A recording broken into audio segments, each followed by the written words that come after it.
You know, I'm working towards moving abroad. And while I'm having a home base in the Philippines, I'd like to move around and live the digital nomad experience. But the more I dig into this whole digital nomad thing, the more I actually talk to people who've lived it, the more I'm realizing there's something fishy with every YouTuber and Instagram influencer that are boldly promoting this. A lot of the places you see online, so called top nomad spots, they're the exact places that seem to end up disappointing people that I've talked to the most. And it's not because they're bad countries, it's because the expectations.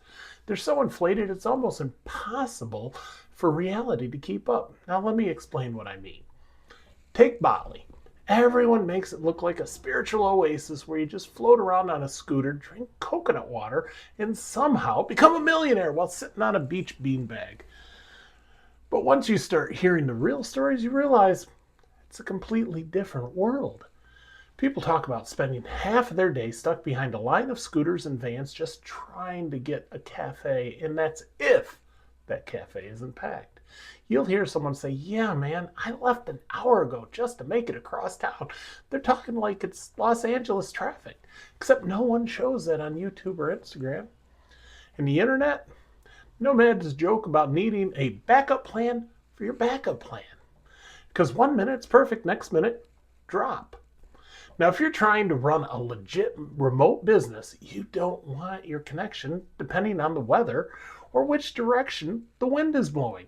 Not to mention the whole cost thing. Now, I've had people tell me straight up, "Rob, Bali hasn't been cheap in years. Maybe if you stay way outside of the main areas, but the areas where you actually want to live, prices shot up, and everybody I talk to says the same thing. Bali is amazing as a vacation, but as a long term thing, it's a different story.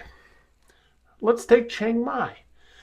I can't tell you how many nomads speak about the place as this dreamy nostalgia, but then you lean in and say, just don't go during the burning season. Now, at first, I really didn't get it. I thought it was just a little haze or something. Nope. They mean you wake up one morning and the skies look like it's been photoshopped with a smog filter. People wear masks because the air quality gets so bad it triggers allergies, headaches, even migraines. Now, the crazy part is nobody tells you this in those Instagram ads or YouTube videos. Now, when you learn the visa situation's way more complicated than any video seems to make it sound. Now, one person even told me they spent more time in the immigration offices than they do at the actual cafes. And meanwhile, Chiang Mai has become so overrun with nomads that people say you can walk into a cafe and hear more conversation about crypto funnels and coaching programs than you even hear Thai. Now, again, beautiful place, amazing culture. But the reality has layers people don't talk about online. Let me shift to Lisbon. Okay, I swear, if you only listen to the hype, you'd think Lisbon was this magical European city where the rent's so cheap and the coffee's a buck and everybody's on a rooftop terrace, overlooking the water. But I talk to people who've lived there recently and they say, "Rob, Lisbon's incredible, but don't think it's some budget friendly European getaway." The rent situations got so crazy that even locals are being pushed out of their own neighborhoods. Now, they told me pay New York prices for apartments that used to be affordable just 3 to 4 years ago. Then there's this whole new tax situation. Portugal used to offer these huge tax benefits that made it a haven for remote workers. A lot of nomads I know move there specifically because of that deal, but now gone. People who planned entire lives around living there long term had the rug pulled out. Now, Lisbon's still stunning. Nobody's going to deny that. But it's become a place where the dream sold online doesn't match that day to day reality of living there.